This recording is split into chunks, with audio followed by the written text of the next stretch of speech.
अजून तिला मासिक पाळी येऊन 1 महिनासुद्धा झाला नव्हता की त्या लहान मुलीचे लग्न माझ्यासोबत करून देण्यात आले. मी माझ्या घरच्यांसोबत खूप नाराज होतो. लग्नाच्या रात्री जेव्हा मी तिच्याजवळ गेलो आणि तिला भीती दाखवण्यासाठी तिच्या ओठांवर अंगठा फिरवला म्हणजे ती मुलगी माझ्या खोलीतून पळून जाईल, पण माझ्या पायाखालून जमीन तेव्हा सरकली जेव्हा त्या मुलीने मलाच मी नकार दिला होता. तरीही घरच्यांनी माझे जबरदस्ती लग्न त्या मुलीसोबत केले होते. पण असेही नव्हते की मी दुसऱ्या कोणत्या मुलीला पसंत करत होतो. मला आता यासाठी लग्न करायचे नव्हते, कारण श्रीषाचे वय खूपच कमी होते.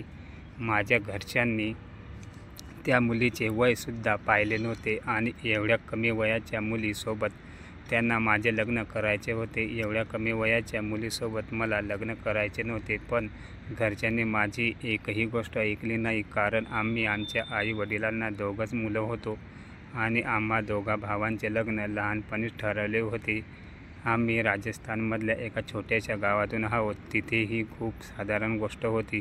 घरातील वरिष्ठ मंडळी मुलांचे लहानपणीच लग्न ठरवून ठेवत होती आणि त्रिशा तर माझ्या वहिनीची सख्खी बहीण होती. माझ्या सीमा वहिनीच्या बहिणीसोबत माझे लग्न झाले होते. आता यावेळी खोलीमध्ये त्रिशा नवरी बनून बेडवर बसली होती. मी तिला जय श्री कृष्ण म्हणालो आणि बेडवर जाऊन बसलो. मला तिला भीती दाखवायची होती. तिला या खोलीतून पळवून लावायचे होते. त्यामुळे मी तिच्या मऊ गुलाबी ओठांवर माझा अंगठा फिरवायला सुरुवात केली. तेव्हा माझा हात तिच्या ओठांवर लागताच तिचे ओठ थरथर कापू लागले होते. तेव्हा तिने झटक्यात माझा हात झटकला आणि मला म्हणू लागली, "हा काय नालायकपणा आहे? तुम्ही तुमचा हात मागे घ्या." मी सुद्धा कडक आवाजात म्हणालो, "मी का करू माझा हात मागे? आता तू माझी बायको आहेस आणि तसेही तुला खूप हौस होती ना माझ्यासोबत लग्न करण्याची." आणि स्टेजवर सुद्धा खूप आनंदात बसली होती आणि हसत होती आणि फोटो काढत होती. आता हे सुद्धा तुला माहिती असायला हवे की लग्नाच्या रात्री नवरा आपल्या बायकोसोबत काय काय करतो. आज तर तुला असा धडा शिकवतो, तुझी शुद्ध तेव्हा हरपेल जेव्हा मी तुझ्या जवळ येईल. मी तिला बोलतच होतो की माझे बोलणे ऐकून ती खूपच घाबरली आणि म्हणू लागली, "हे बघा, मला अशा प्रकारे बोलणे ऐकण्याची सवय नाही. मला हे सगळं काहीच आवडत नाही. हा निर्लज्जपणा अजिबात आवडत नाही. त्यामुळे तुम्ही माझ्याजवळ येण्याचा प्रयत्नसुद्धा करू नका." असे बोलून ती बेडवरून खाली उतरली आणि उभी राहिली आणि खूपच घाबरली होती. मी सुद्धा तिला जोरात पकडून उभा राहिलो आणि म्हणालो की निर्लज्जपणा पण तर आता सुरू होणार आहे. मिस त्रिशा, या निर्लज्जपणासाठी तू चांगल्या प्रकारे तयार राहा. तुला तर माहिती असेल ना की लग्नाच्या रात्री अजून काय काय होते. तेव्हा त्रिशा म्हणाली, "तुम्ही मला लहान अजिबात समजू नका. मी काय बोळ्याने दूध पित नाही. मला माहिती आहे की लग्नाच्या रात्री नवरा काय करतो." तिचे हे बोलणे ऐकून मला थोडे टेन्शन आले आणि म्हणालो, "असं? मग सांग, नवरा असा नवरीसोबत काय काय करतो? जरा मला सुद्धा ऐकू देत." ज्या प्रकारे ती बोलत होती मला वाटत नव्हते की तिला लग्नाच्या रात्रीबद्दल काही माहिती असेल. ती म्हणू लागली की लग्नाच्या रात्री तर नवरा नवरीला खूप छान भेटवस्तू देतो. तिला म्हणालो, "बरं, मग भेटवस्तू दिल्यानंतर पुढे काय काय होते?" तेव्हा ती म्हणू लागली, "नवरा नवरीला खूप मोठे लेक्चर ऐकवतो की माझ्या आई-वडिलांची काळजी घे, त्याची खूप सेवा करायची आणि त्याची प्रत्येक गोष्ट ऐकायची वगैरे वगैरे." मग मी तिला म्हणालो, "अरे वा, मग तुला तर एवढे मोठे लेक्चर देण्याची गरजच नाही. तुला तर सगळं काही माहिती आहे. कमीत वयात तू खूपच समजूतदार आहे." तेव्हा ती म्हणाली, "हो, समजूतदार तर मी आहेच आणि मला हे सुद्धा माहिती आहे की आपल्या सासू-सासऱ्यांना आपल्या ताब्यात कसे ठेवायचे." तिचे हे बोलणे ऐकून तर मी खूप हैराण झालो आणि आश्चर्याने तिच्याकडे पाहू लागलो आणि मग तिच्या या बोलण्यावर मी माझी मान डोलवली आणि तिला म्हणालो, "बरं, तुला तर सगळं काही माहिती आहे, पण त्यानंतरसुद्धा काय होते ते मला सांग." तेव्हा ती म्हणू लागली, "मग लाईट बंद होती आणि झोपल्यानंतर सकाळ होती. बस एवढंच मी सिरियलमध्ये पाहिले आहे."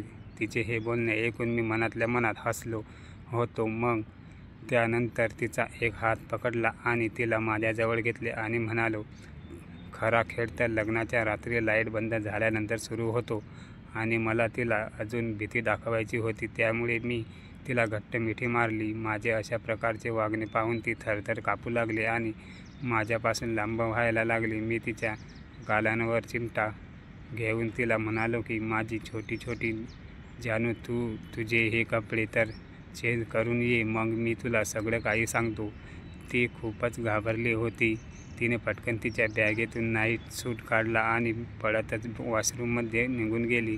चेंज करून आली तेव्हा तिचा मेकअप धुतला गेला होता आणि ती तिच्या नाईट सूटमध्ये खूपच सुंदर निरागस दिसत होती. मग ती मोकळ्या केसांची वेणी बांधू लागली. तेव्हा मी तिला म्हणालो की तू मोकळ्या केसातच सुंदर दिसतेस, केसांना मोकळे सोड, तुझ्यावर मोकळे केस छान दिसतात. मग तिचा हात धरला आणि तिला बेडवर बसवले. त्यामुळे खोलीमध्ये खूप अंधार होता. मग मी तिला म्हणालो की मिस त्रिशा, आता तू तयार हो, कारण खरा खेळ तर आता सुरू होणार आहे. ती तर माझे बोलणे ऐकून खूपच घाबरली होती आणि म्हणू लागली, नाही, मला खूप भीती वाटत आहे. मी तिला म्हणालो, अरे तू तर आतापासूनच इतकी घाबरू लागली आहेस, मी तर अजून तुला काहीच केले नाही आणि आत्ताच तू इतकं घाबरत आहेस. जेव्हा तुझ्यासोबत हे सगळे काही करेल तेव्हा तुझी अवस्था तर काय होईल. तेव्हा तर तुला हे सगळे जग फिरताना दिसेल. लग्न काय बाहुला बाहुलीचा खेळ तेवढाच आहे.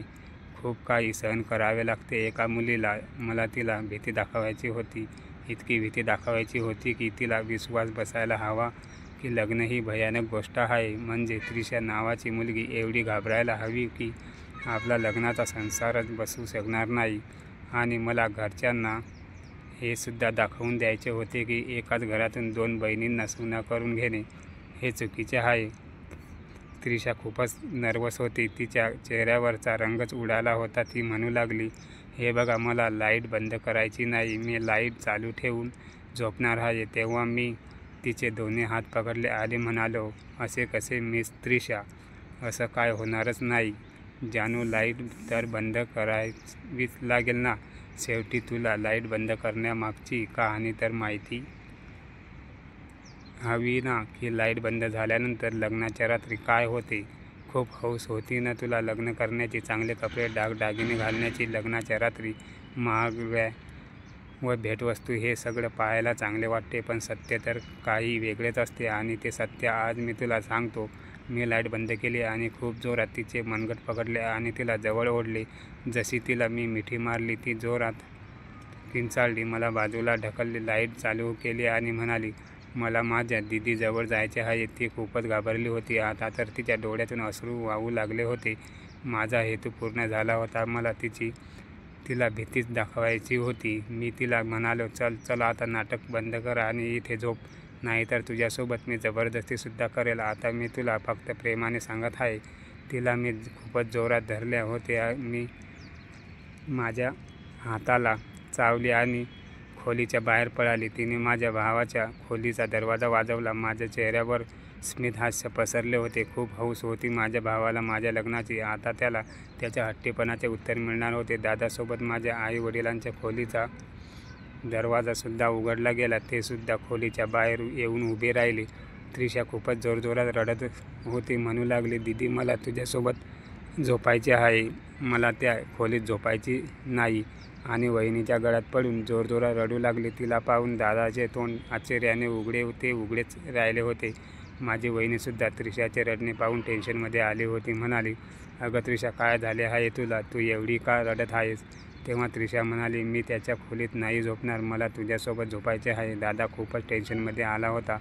वहिनी त्रिशाला रडण्याचे कारण विचारत होती, पण ती त्रिशा काय कारण सांगणार होती. तिने काही सांगितले नाही. त्रिशा तर वहिनीच्या खोलीत गेली आणि बेडवर जाऊन बसली. तेव्हा माझी आई म्हणाली, शशांक, काय झाले आहे तिला. लग्न करताना तर ती किती आनंदी होती, सगळ्या ती विधी आनंदात पार पाडल्या, मग तिला आता काय झाले. मी म्हणालो, तुम्हाला खूप हौस होती ना छोट्या वयाच्या मुलीसोबत माझे लग्न करायची. आता पहा तिचा बालिशपणा. हात पकडला नाही तर ओरडायला लागली. आता सांभाळा तुम्ही तुमच्या सुनेला. बोलून मी माझ्या खोलीत जाऊन बेडवर पडलो आणि एक खोल सुखाचा श्वास घेतला. मी झोपणारच की माझा दादा रागात आला आणि माझ्या बेडवर उशी फेकली आणि बेडवर बसला. मी पलटून त्याच्याकडे पाहिले तेव्हा तो म्हणाला, हलका हात ठेवता येत नाही का आपल्या बायकोवर? तेव्हा मी म्हणालो, दादा मी फक्त हात पकडला होता, मग काय आला आता हातसुद्धा पकडायचा नव्हता का? मला काय माहिती की ती एवढा मोठा तमाशा उभा करेल. तेव्हा दादा म्हणाला, पण तुमच्यामुळे माझीसुद्धा पहिली रात्र खराब झाली. तेव्हा मी म्हणालो, अरे मी काय केले आहे? माझी चुकी काय आहे? अरे जेव्हा 14 वर्षाच्या मुलीला नवरी बनवून खोलीत पाठवाल तर हे सगळं होणारच ना. 1 रुपयाची सुद्धा अक्कल नाही त्या मुलीमध्ये. तिने फक्त लग्न यासाठीच केले होते की लग्नाच्या पहिल्या रात्री तिला महागातल्या भेटवस्तू मिळतील, नवीन कपडे घालायला मिळतील. तिला थोडंसुद्धा माहिती नाही की लग्न काय असते. रात्र तुझी नाही माझी खराब झाली आहे, त्यामुळे तू चुपचाप झोपून जा. हे बोलून मी खोलीची लाईट बंद केली आणि झोपून गेलो. परंतु कदाचित दादाला झोप येत नव्हती. दादा पुन्हा कूस बदलत होता. तेव्हा मी दादाला म्हणालो, दादा शांतीत झोप आणि मला सुद्धा झोपू दे. तेव्हा दादा म्हणाला, नालायका, मला झोप येत नाही. तू बायकोला थोडा तरी वेळ द्यायचा होता. तिला समजून घ्यायचे होते. माझी रात्र तरी खराब झाली नसती. मी मनातल्या मनात म्हणालो, तुझ्यासोबत तर असेच व्हायला हवे. स्वतःच तर लग्न केले. तुझ्यासोबत माझेसुद्धा केले, तेही एकाच मांडवात. मी रडत राहिलो. बोललो की दादा मला अजून लग्न करायचे नाही. तू आईसोबत बोल. पण तू माझी बाजू घेतली नाहीस. आता मात्र मजा येत आहे. जेव्हा बायकोशिवाय लग्नाची पहिली रात्र घालवायला लागते तेव्हा कसे होते? खूप चांगले झाले. आता ही सुरुवात आहे. आता तुम्ही सगळे पाहात त्या बावळट मुलीला की मी किती भीती दाखवतो. म्हणजे रोज तुझ्याच खोलीत येऊन झोपेल आणि तू माझ्या खोलीत झोपशील. मी मनात ठाम निर्णय घेतला, कारण माझ्या आई बापाला सुद्धा कळायला हवे की एकाच घरातून 2 बहिणी सुना करून आपल्या घरात नाही आणल्या पाहिजे. आणि माझ्या या अशा वागण्यामुळे पुढच्या 7 पिढ्याही चुकी करणार नाही. दुसऱ्या दिवशी सकाळी वहिनी आणि त्रिशा दोघीही सोबत खोलीतून बाहेर आल्या. आईने नाश्ता बनवून ठेवला होता. दादाचा मूड खूपच खराब झाला होता. सारखं वहिनीकडे रागाने पाहत होता. बिचारी वहिनी नजर चोरत होती, जशी काय म्हणत होती की माझी काय चूक आहे.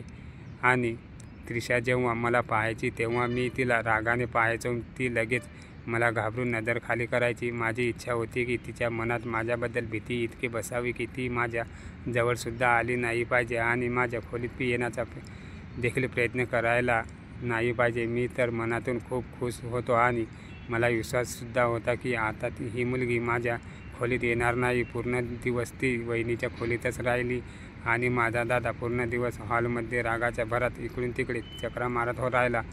2 क्षणसुद्धा त्याला आपल्या बायकोसोबत घालवता आले नाही. पण मी खूप खुश होतो आणि खूप मजेत मी माझ्या खोलीत फिरत होतो. मनात आले तर मित्रांना भेटायला सुद्धा गेलो. आज आम्हा दोघा भावांच्या लग्नाचा 6वा दिवस होता आणि आमच्या घरी माझ्या सासरचे लोक आले होते. आज दादा खूप तयार होऊन बसला होता. त्याला पाहून माझं हसूच थांबत नव्हते. त्रिशा माझ्याजवळ बसली होती. तेव्हा मी तिचा हात धरला आणि जोरात दाबला आणि तिच्या कानाजवळ गेलो आणि म्हणालो, आता तर तू तुझ्या माहेरी जात आहेस, पण जेव्हा परत घरी येशील तेव्हा कुठे जाशील? अशा प्रकारे अनेक दिवस निघून गेले. आज आम्ही दोघं भाऊ आपल्या सासरी आपल्या बायकांना आणण्यासाठी गेलो होतो. जेव्हा घरी आलो तेव्हा मी पुन्हा त्रिशाला खूप घाबरवले. आता काय करशील? नंतर तू कशी माझ्यापासून वाचशील? तुला तर माझ्या खोलीतच यावे लागेल ना. आणि तसेही आज तू खूपच सुंदर दिसत आहे. आज तर तुला मी खरंच कच्चं खाऊन टाकणार आहे. पण आज त्रिशा शांत बसली होती. तिचा चंचलपणा त्या एका रात्रीत संपून गेला होता. ती पुन्हा माझ्या हातून स्वतःचा हात सोडवण्याचा प्रयत्न करत होती. मग काही वेळानंतर मी तिचा हात सोडून दिला. जेव्हा आम्ही घरी पोहोचलो होतो तेव्हा दादाने वहिनीला साफ सांगितले होते की आज जर तुझ्या खोलीचा दरवाजा कोणी वाजवला किंवा तोडला तरी तू दरवाजा खोलणार नाही. त्यामुळे वहिनी आपल्या बहिणीला त्रिशाला समजावत होती की असे करायचे नाही. पण त्रिशाने आपल्या बहिणीचे दोन्ही हात पकडले होते आणि म्हणाली, मला त्या खोलीत जायचे नाही. मला त्या शशांकची खूप भीती वाटते. वहिनी तिला समजवायला लागली की अगं असे काहीच होत नसते. ते तुझ्यावर प्रेम करतात, तुला काहीच नाही करणार. तेव्हा त्रिशा म्हणाली, तुला नाही माहिती त्यांनी माझ्यासोबत काय केले आहे. वहिनी तिला हळूहळू सगळं काही समजावत होती की जेव्हा लग्नाच्या बंधनात पती पत्नी एक सोबत असतात तेव्हा एक काळीच एक जीव होतो. त्यामुळे घाबरण्याची काही गरज नाही आणि खोलीतून पळून जाण्याचीही काही गरज नाही. एवढे समजावल्यानंतरही त्रिशा आपल्या हट्टावर कायम होती. म्हणत होती की मी नाही जाणार त्या खोलीत. मला नाही करायचे लग्न-बिग्न. मला माझ्या आईबाबांच्या घरी पाठवून दे, तिकडेच मी राहील. तेव्हा वहिनी तिला म्हणाली, हे बघ आता तर हे होऊ शकत नाही. त्यावेळेस तर तुला काहीच अडचण नव्हती. तू मला म्हणाली होतीस की मला सुद्धा लग्न करायचे आहे. लग्न करण्यात काहीच अडचण नव्हती. मग आता काय झाले? तेव्हा त्रिशा म्हणाली, मला काय माहिती होती की लग्न काय असते? मला काहीच माहिती नाही. मला आईबाबांच्या घरी जायचे आहे आणि मी जाणारच. वहिनी तिला समजावत होती आणि दादा खोलीच्या दरवाजावर हात बांधून वहिनीला रागाने पाहत होता आणि वहिनी पुन्हा पुन्हा नजर चोरून त्रिशाच्या हातून आपला हात सोडवण्याचा प्रयत्न करत होती. तिला समजावत होती की शशांक तुला काहीच करणार नाही. काहीतरी अक्कल दाखव. हा काय बालिशपणा आहे हे बघ त्रिशा. असं होऊ शकत नाही. तू माझ्याजवळ झोपू शकत नाही. तुझ्या खोलीत जाऊन झोप.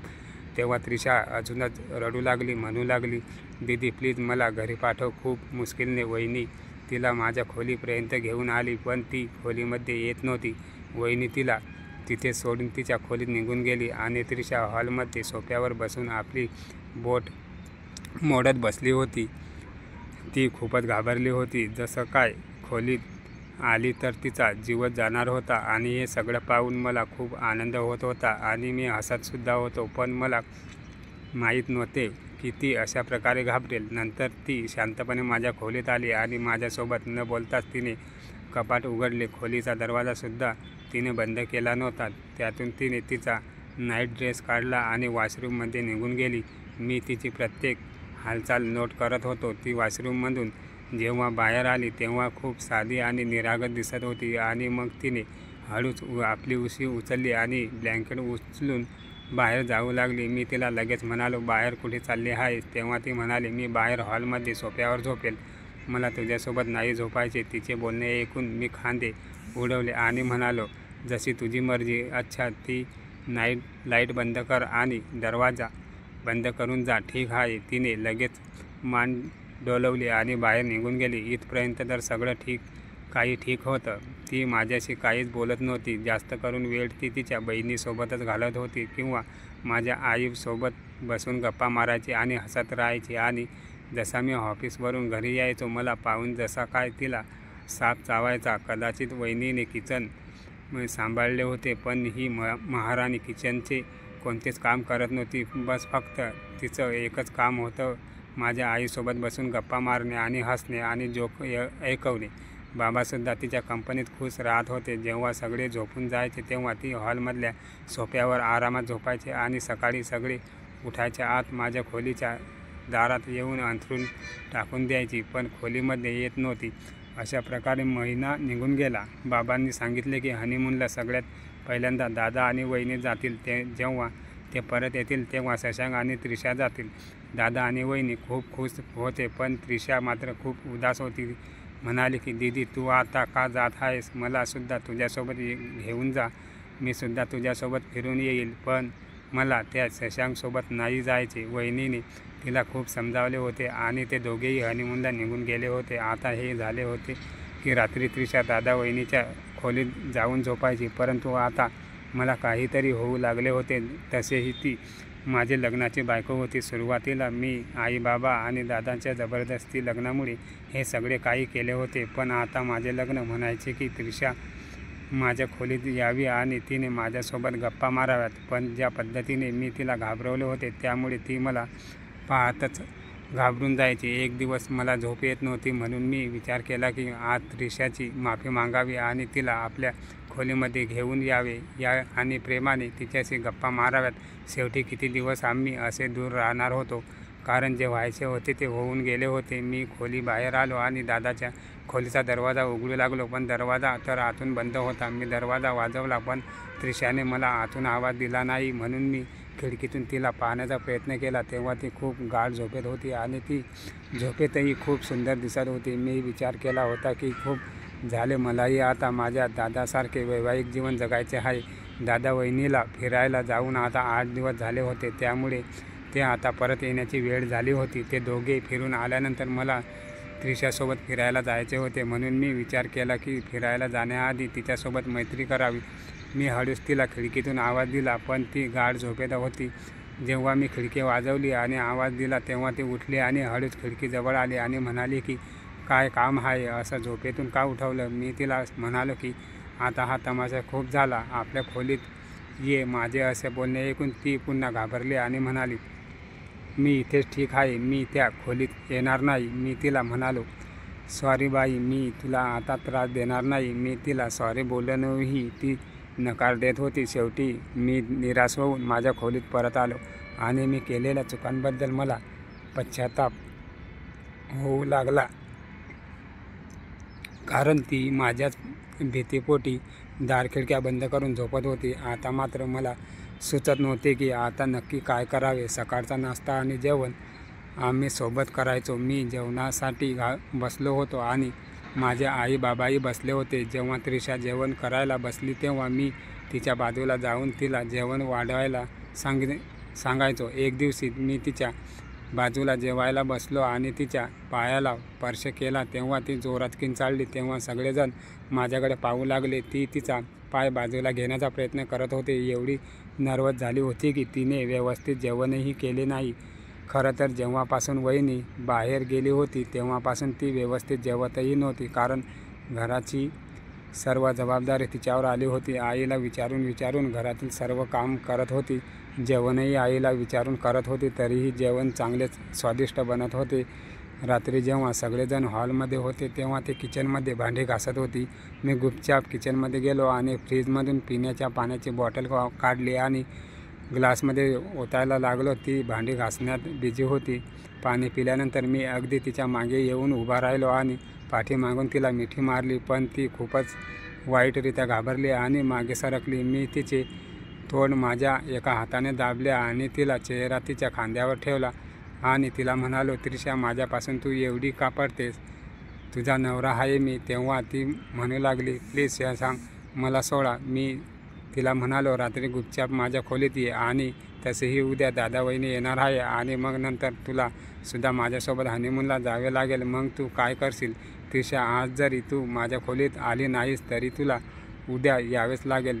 मग लक्षात ठेव, मी असा बदला घेईल की तुझ्या आयुष्यभर लक्षात राहील. मला माहिती नव्हते की मी तिच्यासोबत असा सक्तीने का बोलतो होतो, तिच्यासोबत असा का वागत होतो. ती ओरडू लागली तेव्हा मी पटकन तिला सोडले आणि निघून बाहेर आलो.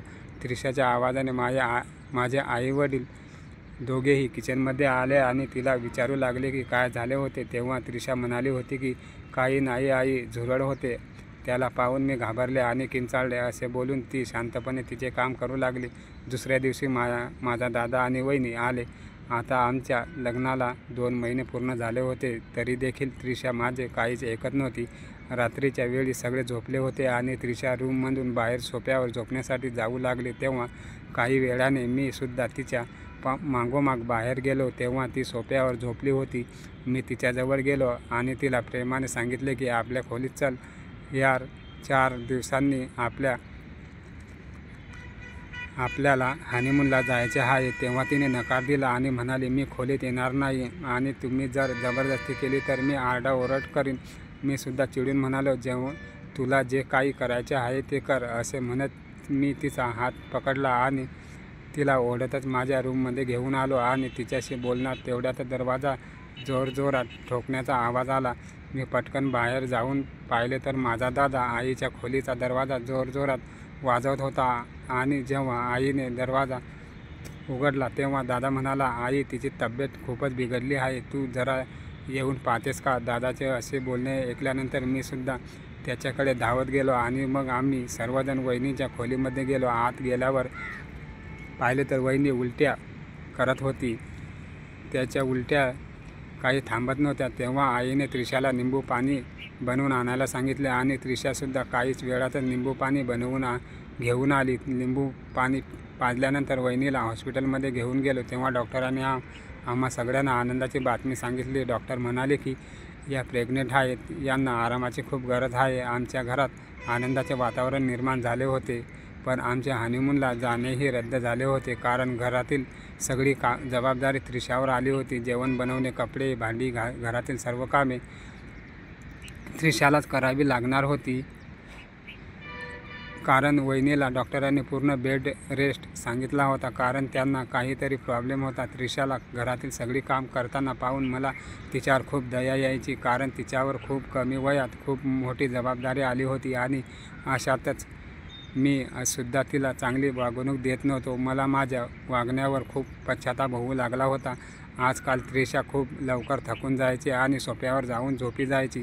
एके दिवशी मी तिला खूप प्रेमाने सांगितले की मी तुला काहीच बोलणार नाही आणि हातही लावणार नाही, पण कृपा करून तू आपल्या खोलीत जाऊन बेडवर झोप. तेव्हा त्रिशा निरागसपणे म्हणाली, तुम्ही लाईट तर बंद करणार नाही ना? तेव्हा हसून मी तिला म्हणालो, नाही, मी नाही लाईट बंद करणार, पण तू बेडवर जाऊन झोप. तिने माझ्यावर विश्वास ठेवला आणि बेडवर जाऊन झोपली. आता मी तिला स्वयंपाकघरात सुद्धा काही कामामध्ये मदत करू लागलो होतो. एक दिवस मी तिला म्हणालो, त्रिशा, तू माझ्याशी मैत्री करशील का? पण ती मला लगेच म्हणाली, नाही, मी तुमच्याशी मैत्री करणार नाही, कारण तुम्ही चांगली व्यक्ती नाही. तेव्हा मी तिला म्हणालो, का नाही करणार माझ्याशी मैत्री? का नाही? मी चांगला व्यक्ती. आता तर मी तुला मदतसुद्धा करतो. तेव्हा ती पुन्हा म्हणाली, पण तरीही तुमची मला भीती वाटते. तेव्हा मी तिला म्हणालो, हे बघ त्रिशा, आता मला घाबरण्याची काहीच गरज नाही. मी तुझा आता चांगलाच मित्र होईल ना? तेव्हा ती म्हणाली, मग तुम्ही माझ्याशी आता जबरदस्ती तर नाही ना करणार? लग्नाच्या पहिल्या रात्री तुम्ही माझ्यासोबत तसे वागले होता तेव्हा माझा श्वासच थांबला होता. मी तिला म्हणालो, आता मी तुला हातसुद्धा लावणार नाही, फक्त तू माझ्यासोबत मैत्री कर. ती म्हणाली, माझ्याजवळसुद्धा येणार नाही ना? मी म्हणालो, नाही, जवळसुद्धा येणार नाही. जोपर्यंत तुझी मर्जी नसेल. तिला माझ्या गोष्टी पटल्या. तिचा माझ्यावर विश्वास बसला. आता ती माझ्यासोबत गप्पा मारू लागली. आता तर हसून खेळून ती माझ्यासोबत बोलायची आणि चेष्टा मस्करीसुद्धा व्हायची. रात्री जेव्हा सगळ्या कामातून ती फ्री व्हायची तेव्हा मी तिला मोटरसायकलवर बाहेर घेऊन जायचो आणि आईस्क्रीम खाऊन पुन्हा घरी यायचो. त्रिशा खूप चांगली मुलगी होती. आता मी मान्य केले होते की नकळत मी तिच्यासोबत खूप चुकीचा वागलो होतो. 9 महिने असेच निघून गेले. वहिनीला एक दिवस खूपच पोटात दुखू लागले. त्यांना कळा चालू झाल्या आणि तेव्हा आईची तब्येतसुद्धा ठीक नव्हती. त्यामुळे मला आणि त्रिशाला दादा वहिनीसोबत हॉस्पिटलमध्ये जावे लागले. आम्ही दोघं खूप वाट पाहत होतो की वहिनीला काय होईल, मुलगा की मुलगी. पण डॉक्टर जेव्हा बाहेर आले तेव्हा आम्हाला अशी बातमी सांगितली की आमच्या पायाखालून जमीनच सरकली. आम्हाला खूप मोठा धक्का बसला, कारण डॉक्टर म्हणाले की तुम्हाला मुलगा झाला आहे, पण तुमच्या पत्नीला आम्ही वाचवू शकलो नाही. आमच्या कानावर आम्हाला विश्वास बसत नव्हता. असे कसे होऊ शकत होते? दादा तर जसा काय श्वास घ्यायला विसरला होता आणि हीच अवस्था त्रिशाची सुद्धा होती. म्हणू लागली, डॉक्टर, तुम्ही असे कसे बोलत आहात? असे होऊ शकत नाही. ती तर ठीक होती, मग अचानक काय झाले? तेव्हा डॉक्टर म्हणाले, त्यांचा BP शॉट झाला होता. तेव्हा सगळं काही इतक्या लवकर झाले की आम्ही काहीच करू शकलो नाही. या बातमीने आम्हा सर्वांवर दुःखाचा डोंगर कोसळला होता. आम्हाला कोणालाच काही समजत नव्हते की आता काय करावे. मी माझ्या दादाला असे रडताना कधीच पाहिले नव्हते. एकीकडे मी दादाला सांभाळत होते तर दुसरीकडे त्रिशाकडे सुद्धा बघावे लागत होते आणि अशातच मी आईबाबांना सुद्धा फोन करून ही बातमी दिली. तेव्हा त्यांना खूप मोठा धक्का बसला. आईबाबा दोघेही हॉस्पिटलमध्ये आले. अजूनपर्यंत ते बाळ नर्स जवळच होते, कारण मी या दोघांना सांभाळत होतो. आई आली तर त्रिशा तिच्या गळ्यात पडून रडू लागली आणि ही बातमी जेव्हा मी त्रिशाच्या माहेरी सांगितली तेव्हा तर त्यांच्यावर दुःखाचा डोंगर कोसळला होता. असो दिवस असे निघून गेले, परंतु आमच्या घरचा आनंद जसा काय संपूनच गेला होता. त्या निरागस बाळाला त्रिशा सांभाळू लागली. तीसुद्धा खूप शांत झाली होती. तिचा बालिशपणा, हसणे, खिदळणे जसे काय संपून गेले होते. दादासुद्धा खूप शांत राहू लागला होता. त्यांच्यासोबत बोलायला गेलो तर तो गळ्यात पडून फक्त रडायचा. फक्त मी एकच होतो जो दादाला समजावून सांगत होतो. 2 महिने निघून गेले होते आणि आता मला वाईट वाटत होते की त्रिशा आपल्या वयापेक्षा खूपच मोठी झाली होती. रात्री जेव्हा ती थकून भागून बेडवर येऊन बसायची तेव्हा बाळ रडायचे. ती त्याला शांत करण्याचा प्रयत्न करायची. आता तर मला त्रिशावर खूप दया येऊ लागली होती. मी तिला म्हणालो, असे कर, बाळाला माझ्याकडे दे आणि तू झोप, थोडा वेळ आराम कर. तिच्या डोळ्यावर झोप असायची, पण ती मला म्हणायची, तुमच्याकडे हा रडण्याचा थांबणार नाही, तुम्हाला त्याला शांत करता येणार नाही. माझ्याजवळ जास्त असतो ना, त्याला आता माझी सवय लागली आहे. अशाच प्रकारे 1 वर्ष निघून गेले आणि मी त्रिशासाठी तरसत राहिलो. पण त्रिशाला तर घरातल्या कामातून वेळच मिळत नव्हता. तीसुद्धा घराला चांगल्या प्रकारे सांभाळत होती. अशातच त्रिशाच्या माहेरी अजून एक दुःखाचा डोंगर कोसळला. त्रिशाच्या मोठ्या बहिणीच्या नवऱ्याचा ॲक्सिडेंट झाला आणि त्याच्यातच त्याचा मृत्यू झाला. तिचे आमच्या अगोदरच लग्न झाले होते. तिला सुद्धा 1 वर्षाचे बाळ होते. एका वर्षातच त्रिशाच्या माहेरी 2 मृत्यू झाले होते आणि हे कोणाला सहन होत नव्हते. खूप लवकरच त्रिशाच्या मोठ्या बहिणीला तिच्या सासरच्या लोकांनी तिच्या माहेरी पाठवले आणि म्हणाले की आम्ही तिचा आणि तिच्या मुलीचा खर्च उचलू शकत नाही. अशा प्रकारे माझ्या घरच्यांनी आणि त्रिशाच्या घरच्यांनी मीटिंग केली आणि दादाचे लग्न त्रिशाच्या मोठ्या विधवा बहिणीसोबत करून दिले. त्रिशाच्या मोठ्या बहिणीला 1 वर्षाची मुलगी होती. आम्ही त्या बाळाला सुद्धा आपले मानले आणि अशा प्रकारे त्रिशा माझ्या अजून जवळ आली, कारण ही आयडिया मीच तिला दिली होती. आता त्रिशा जवळसुद्धा येऊ लागली होती. आता त्रिशा खूपच समजूतदार झाली होती आणि मलासुद्धा समजू लागली होती. 6 महिन्यानंतर त्रिशा प्रेग्नेंट झाली. त्रिशाची मोठी बहीण चांगली होती. तिने चांगल्या प्रकारे घर सांभाळले होते. दादा तिला खूप खुश ठेवत होता आणि तिच्या मुलीलासुद्धा बापाचे नाव देऊन मोठं करत होता. आणि इकडे देवा घरी गेलेल्या वहिनीचा मुलगा सुद्धा मोठा होत होता. अशा प्रकारे आमचे हसते खेळते कुटुंब पुन्हा एकदा हसायला खेळायला लागले. 9 महिन्यानंतर त्रिशाचे एका सुंदर मुलीला जन्म दिला होता. त्यामुळे माझ्या आनंदाला पारावर उरला नव्हता. तर मित्र आणि मैत्रिणींनो, मी त्रिशासोबत सुरुवातीला जे काही वागलो होतो ते ठीक होते का? 2 बहिणी एकाच घरात आल्यामुळे मी नाराज होतो, पण त्या घटनेनंतर तर आम्हाला 3 बहिणींना या घरात आणावे लागले. मी या प्रकरणात चुकीचा होतो का? बरोबर, मला कमेंट करून नक्की सांगा. अशा प्रकारे बालविवाह राजस्थान आणि बिहारमध्ये होतात. या प्रकारची गोष्ट तुम्हाला जिकडे नक्कीच ऐकायला मिळेल. पण माझी कथा तुम्हाला कशी वाटली मला कमेंट करून नक्की सांगा. आणि मी आणि त्रिशा आज खूप खुश आहोत. जेव्हा मी माझ्या भूतकाळाबद्दल विचार करतो तेव्हा खूप दुःख होते आणि आनंदसुद्धा होतो. जर काही वाईट झाले होते तर चांगले सुद्धा होते.